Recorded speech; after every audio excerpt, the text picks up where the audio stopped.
السلام علیکم ورحمۃ اللہ وبرکاتہ۔ ناظرین محترم، حافظ مانی جی آپ کی خدمت میں ایک نئے ویڈیو کے ساتھ حاضر ہوں۔ ناظرین محترم، آج آپ کے سامنے دو اہم ترین اپڈیٹ رکھنے والا ہوں۔ ایک یہ کہ تحریک لبیک پاکستان کے جو وکلاء ہیں انہوں نے تحریک لبیک پاکستان کے کارکنان کے لیے پیغام جاری کر دیا ہے، اور دوسرا آئی جی پنجاب حکومت اور جو پولیس ہے اس کی کس طرح دوڑیں لگی ہیں۔ ناظرین محترم، آپ کو بتاتا ہوں تو اس سے پہلے گزارش ہے چینل کو سبسکرائب کر کے نوٹیفیکیشن ضرور آن کریں تاکہ علامہ سعد حسین ندوی صاحب کی کیس کی سماعت کا جو فیصلہ ہے وہ فوراً آپ تک پہنچ سکے۔ ناظرین محترم، آپ کو بتاتا چلا جاؤں کہ علامہ سعد حسین ندوی صاحب کی کیس کا جو فیصلہ ہے وہ ایک اہم موڑ پر آ گیا ہے۔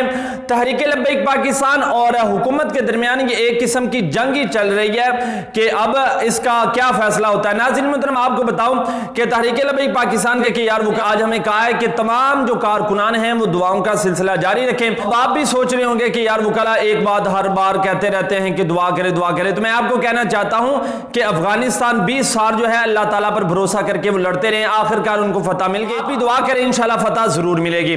اور دوسرا آپ کو بتاتا چلا جاؤں کہ جو دوڑیں لگی ہیں ان کی وہ کس طرح کہ اب جو طارق سلیم صاحب آج 2 بجے ان کی کیس کی سماعت ہونی ہے اور طارق سلیم صاحب نے کرنی ہے، اور آدھے دلائل جو ہیں وہ ہمارے تحریک لبیک پاکستان کے وکلاء نے دے دیے ہیں، اور اب آدھے جو رہتے ہیں وہاں سے آگے سلسلہ شروع ہوگا۔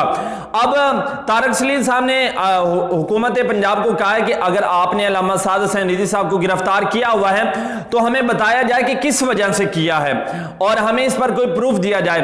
تو اب جناب حکومت پنجاب نے جو نیا آئی جی پنجاب آیا ہے اس کو کہا ہے کہ اس کے خلاف سن 2016 سے لے کر سن 2021 تک جو بھی تحریک لبیک پاکستان نے توڑ پھوڑ کی ہے، نقصانات کیے ہیں، وہ سارے ہمیں دیے جائیں۔ اب آئی جی پنجاب نے تمام ضلعی جو پولیس کے عہدیدار ہیں ان کی یہ ڈیوٹی لگا دی ہے، اور اب سن 2016 سے لے کر تمام جو نقصانات ہوئے ہیں علامہ خادم حسین ندوی صاحب کی حیات مبارکہ کے اندر وہ جج صاحب کے سامنے رکھے جانے ہیں، اور اب دیکھتے ہیں کہ جج صاحب جو ہے ان نقصانات کو دیکھ کر جو انہوں نے پیش کرنے ہیں، ہم نے تو نہیں کیے لیکن جو انہوں نے پیش کرنے ہیں ان کو دیکھ کر اب دیکھتے ہیں کہ وہ کیا فیصلہ ہوتا ہے۔ ناظرین محترم، حکومت جو ہے جہاں تک ہمارا خیال ہے کہ حکومت جو ہے وہ اس بار ایک نئی بغیرتی کرے گی، لیکن اللہ تعالیٰ کے گھر میں اچھے کی امید کرنی چاہیے۔ انشاءاللہ اللہ تعالیٰ اچھا کرے گا، علامہ سعد حسین ندوی صاحب کی رہائی نصیب فرمائے۔